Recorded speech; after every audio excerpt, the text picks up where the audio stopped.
It is a story about a church that is far from ordinary, the Emmanuel Church, especially for the hearing impaired. Indeed, the music, the preaching and the prayers are all conducted in sign language. KTN's Sharon Momanyi attended Sunday prayers at this church and now brings us that story. Like David, praise, I'll preach. worship.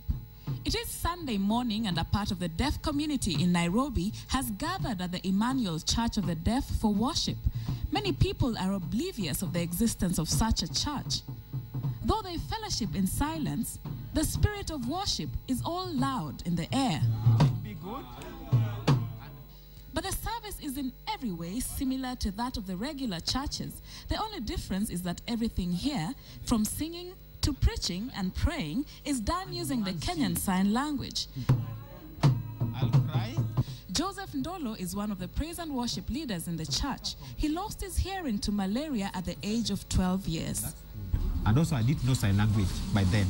So as I was in school, I was learning at the same time learning sign language from ABCD, that's the alphabets. Then after that, I became a good signer.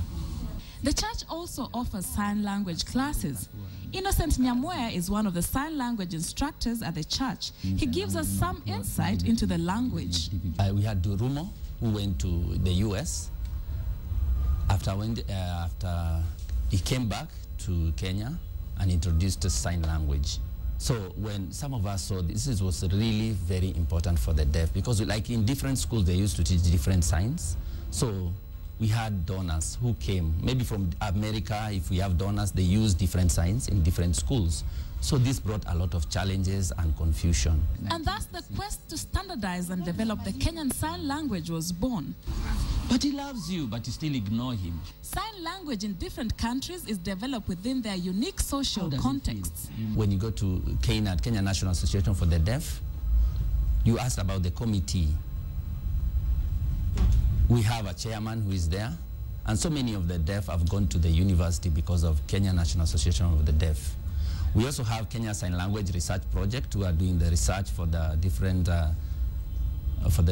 languages, trying to get different signs and coming up with it. There's a project that is going on at the University of Nairobi.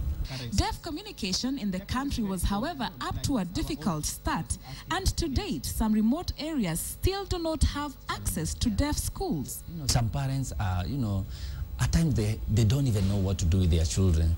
So at times maybe they go to the hospital and tell the doctor, look for hearing aids. They don't believe they're in denial. So they just want to force it to their children. So they try and bring, hearing aids, and they start to teach you, oralism, and that is a bit tricky for the deaf person to understand. Back to everyday life. How do they interact with the hearing world? For example, when they go for shopping or seek various services such as the salon or hairdresser, are the hearing patient enough to try and understand them? When I go to a shop, to a supermarket or to a salon, I usually carry a pen and a paper. Also, there are some things I can sign, like I need a bread, I need a soap, milk. Some I can sign, and the shopkeeper might understand them. So is this Jesus? I attempt to learn a few signs, and yes, I will need more of those classes. At this point, I am curious. They have rather amusing signs for some of the country's prominent leaders. Is this usually with tongue-in-cheek? When we come up with a sign name, it's just a normal way of, trying to identify a person. Sonko, the bling bling, Shebesh, Atuoli, yeah.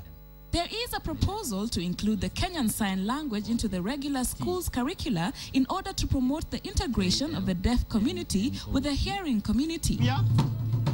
Lord my God. The hearing are also encouraged to take an interest in learning sign language basics to facilitate basic interaction with the deaf as part of the bigger inclusion agenda.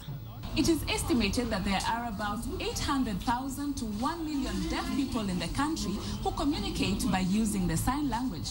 However, the Kenyan Sign Language currently has no legal status in the country, and there is a proposal to adopt it as well as Braille alongside English and Swahili as official languages. Sharon Momanyi, KTN, Nairobi.